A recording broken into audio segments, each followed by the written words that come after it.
মিজোরাম নিতে যাও তোমার বাবা চট্টগ্রাম, খুলনা নিতে যাও ওটা তোমার দাদা। একটা বার আঘাত করে দেখো, বিঞ্চের মানচিত্রে তোমার অবস্থান থাকবে না, পাথরের টুকরার মতো খানখান হয়ে যাবে। আজ হোক কাল হোক ওটা ভালো, ঠিক না ঠিক বলেন? সুতরাং এই দেশে ভারত আজকে আমাদেরকে আমাদের স্বাধীনতা নিয়ে প্রশ্ন তুলতে চায়, তাদের মিডিয়ায় আমাদের দেশে হামলা করতে চায়, আমাদের পতাকায় পোশাক করেছে, পা দিয়ে জুতা দিয়ে আঘাত করেছে, ভারত আমাদের স্বাধীনতাকে অসম্মান করেছে। সুতরাং এই দেশে ভিন দেশে কোন দালালদেরকে নাচতে দেওয়া হবে না, ভারতের কোন পুতুল ঢাকাতে নাচবে না, ঢাকা দিল্লির কথা মতো চলবে না, ঢাকা মুসলমানদের রাজধানী, মুসলমানদের নিজেদের সিদ্ধান্তে চলবে। মাত্র এক জাহাজ চিনি ঢুকেছে পাকিস্তান থেকে, তাই কি দাদার ধুতি ঢিলা হই, ঠিক না? জাহাজ তো বলে এই সপ্তাহে আরো 10টা ঢুকবে একসাথে, কথা বল না, কথা বল না। আমার ভাইরা খেয়াল করে, বিলকিসের ঘুম ভেঙে গেল, বিলকিসের ঘুম ভেঙে গেল। সুতরাং আপনি আপনার ওজন জানেন না।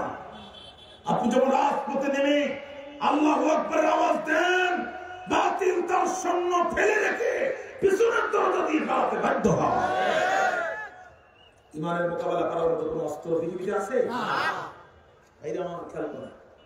রানী বিলকিস ঘুম থেকে উঠে চিঠি পড়ি বুঝতে পারলো এই চিঠি দিয়েছেন যিনি নিঃসন্দেহে মহান সম্রাট, তিনি। বাইরে আমার চিন্তিত মন, বিষণ্ণ বদন, বিলকিস খেতে পারে না, ঘুমাতে পারে না, বিরহের বেদনা বিলকিসকে করে ধারণা। দাসীরা মনে করলো বিলকিস অসুস্থ হয়ে গেছে, ডাক্তার ডাকো, হাকিম ডাকো, কবিরাজ ডাকো। বিলকিস কয় না, শারীরিকভাবে আমি কমপ্লিট সুস্থ, আমার সমস্যা হয়েছে মানসিক সমস্যা, দূর করার মতো ক্ষমতা কারণ নাই। তোমরা দ্রুত আমার সহকারীকে ডাক দাও।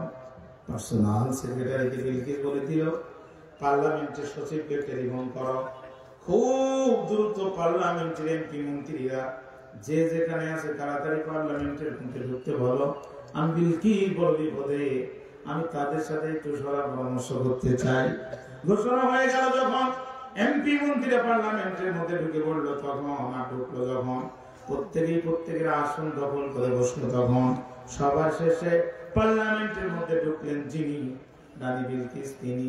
বিলকিস প্রবেশ করলো যখন, পার্লামেন্টের সব এমপিরা দাঁড়ায় গেল, তখন বিলকিস বসে পড়লো, এমপিরা বসে পড়লো।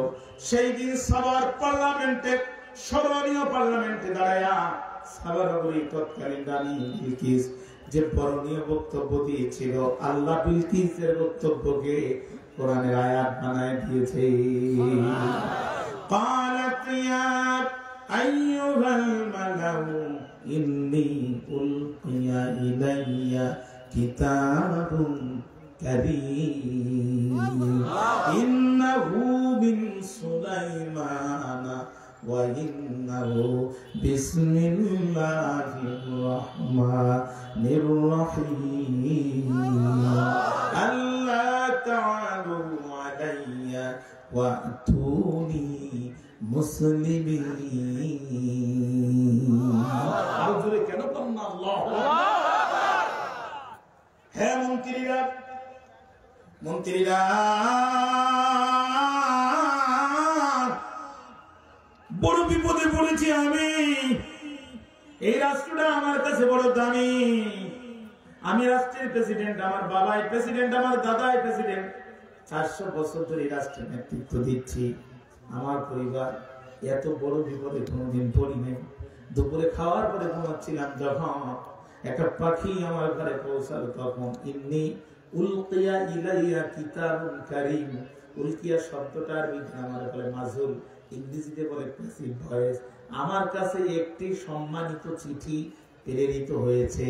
বোঝা গেল মহিলা না বুঝে, দাওয়াত না পাওয়ার কারণে হয়তো সূর্যকে সিজদা করে, কিন্তু মহিলার কলিজার ভিতরে ভদ্রতা আছে, কিন্তু ভদ্রতা আছে মহিলার কলিজার ভিতরে। জোরে কোন কথা ঠিক না বেঠি? কিছু কিছু নেতা আছে কথা শুনলে ভদ্রতা যে ভিতরে আছে এটা বোঝা যায়, আর কিছু কিছু নেতার কথা শুনলে কয়েক গ্লাস মাল মেরে আসছে এটাও বোঝা যায়। ঈদুল আজহার জানাজার নামাজ আগামীকাল সকাল 8:30। মনে নেই আপনাদের? ঈদুল আজহার জানাজার নামাজ আগামীকাল সকাল 8:30।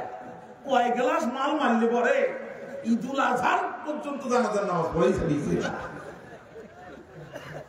ঠিক না? ঠিক না?